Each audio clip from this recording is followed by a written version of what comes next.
ఈరోజు మన ఛానల్‌లో ఎంతో టేస్టీగా ఉండే బ్యాచిలర్ స్టైల్ చికెన్ కర్రీ. అసలు మిక్సీతో పని లేకుండా ఎంతో క్విక్ అండ్ ఈజీగా అయిపోతుంది. ఒకసారి ఎలా చేయాలో ప్రాసెస్ చూసేద్దాం. ముందుగా హాఫ్ కేజీ చికెన్ తీసుకొని నీచు వాసన లేకుండా నీట్‌గా కడిగి పెట్టుకోవాలి.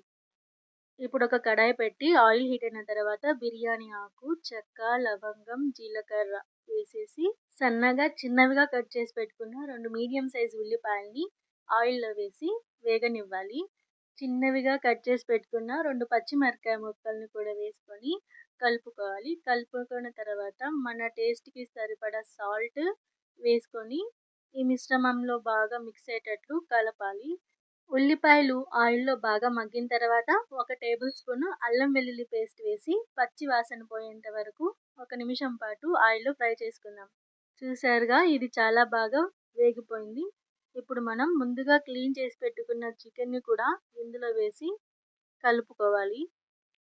ఇలా బాగా కలిపిన తర్వాత ఇందులోకి మనం పావు టీ స్పూన్ పసుపు కూడా వేసి ముక్కలకి పట్టే విధంగా ఫ్రై చేసుకోవాలి. ఒక 4 నిమిషాలు ఫ్రై చేసిన తర్వాత మూత పెట్టుకొని లో ఫ్లేమ్‌లో 5 నిమిషాలు మగ్గనివ్వాలి. చూసారుగా చికెన్‌లో నుంచి వాటర్ మొత్తం ఎలా బయటకొచ్చేసిందో. ఇప్పుడు 1 ½ టేబుల్ స్పూన్ నేను కారాన్ని యాడ్ చేస్తున్నాను.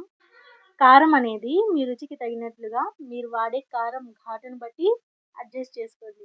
ఈ కారం మొత్తం చికెన్ ముక్కలకి బాగా పట్టే విధంగా ఫ్రై చేసుకోవాలి. ఇప్పుడు ఇందులో కొద్దిగా కరివేపాకు వేసి ఫ్రై చేసుకుందాం.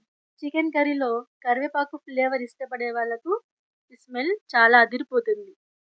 చూసారా చికెన్ ముక్కలు ఇలా సైడ్‌కి జరిపితే మధ్యలోకి ఆయిల్, వాటర్ ఎలా వచ్చాయో. ఇప్పుడు ముక్కల మీద ఒక 2 స్పూన్ల ధనియాల పొడి వేసుకుందాం. ఈ ఆయిల్, వాటర్ వేడికి ధనియాల పొడి ముక్కలతో పాటుగా చక్కగా ఉడికిపోయి గ్రేవీకి మంచి టేస్ట్, థిక్‌నెస్ వస్తుంది. కూర దగ్గరకు పడే కొద్దీ నూనె ఇలా చుట్టూ పైకి తేలుతూ ఉంటుంది. ఇప్పుడు ఫైనల్‌గా ఇందులో ఒక అర చెంచా గరం మసాలా పొడి వేసుకుందాం. మసాలా వేసి కలిపేటప్పుడు మంట సిమ్‌లో పెట్టుకోండి. లేదంటే అడుగు అంటిపోతుంది. ఒకవేళ కొద్దిగా అడుగు అంటినా పర్లేదు. గరిటెతో ఇలా నిదానంగా కలుపుకుంటే ఆ మసాలా అంతా ముక్కలకి పట్టి టేస్ట్ ఇంకా బాగుంటుంది. మసాలాలన్నీ ముక్కలకి బాగా పట్టాక ఇప్పుడు ఇందులో ఒక గ్లాస్ నీళ్ళు పోసి బాగా కలుపుకుందాం. ఇలా నీళ్లు పోసి ఉడికించడం వల్ల గ్రేవీ చిక్కగా వస్తుంది. ముక్క కూడా సాఫ్ట్‌గా ఉడుకుతుంది. ఇక చివరిగా దీనిపై కొద్దిగా సన్నగా తరిగిన కొత్తిమీర చల్లేసుకుందాం. ఇప్పుడు మూత పెట్టేసి నూనె పైకి తేలే వరకు ఒక 7-8 నిమిషాల వరకు సిమ్‌లో ఉంచుకుంటే మన చికెన్ కర్రీ రెడీ అయిపోతుంది. చూసారు కదా!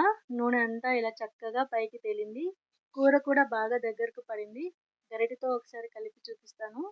గ్రేవీ మరీ పలుచగా లేకుండా అన్నంలోకి కలుపుకోవడానికి కరెక్ట్‌గా వచ్చింది. ఇక స్టవ్ ఆఫ్ చేసేసి ఈ వేడి వేడి చికెన్ కర్రీని ఒక బౌల్‌లోకి తీసుకుందాం. చూసారు కదా! కలర్ కానీ, ఆ గ్రేవీ కానీ ఎంత పర్ఫెక్ట్‌గా వచ్చాయో. గుమగుమలాడే మన బ్యాచిలర్ స్టైల్ చికెన్ కర్రీ పూర్తిగా రెడీ అయిపోయింది. మీరు కూడా ఈ రెసిపీని ట్రై చేసి ఎలా వచ్చిందో కామెంట్ చేయండి. ఈ రెసిపీ మీకు నచ్చితే ఒక లైక్ చేసి మీ ఫ్రెండ్స్ అండ్ ఫ్యామిలీ మెంబర్స్‌కి షేర్ చేయండి. అలాగే మన ఛానల్‌ని సబ్స్క్రైబ్ చేసుకోండి.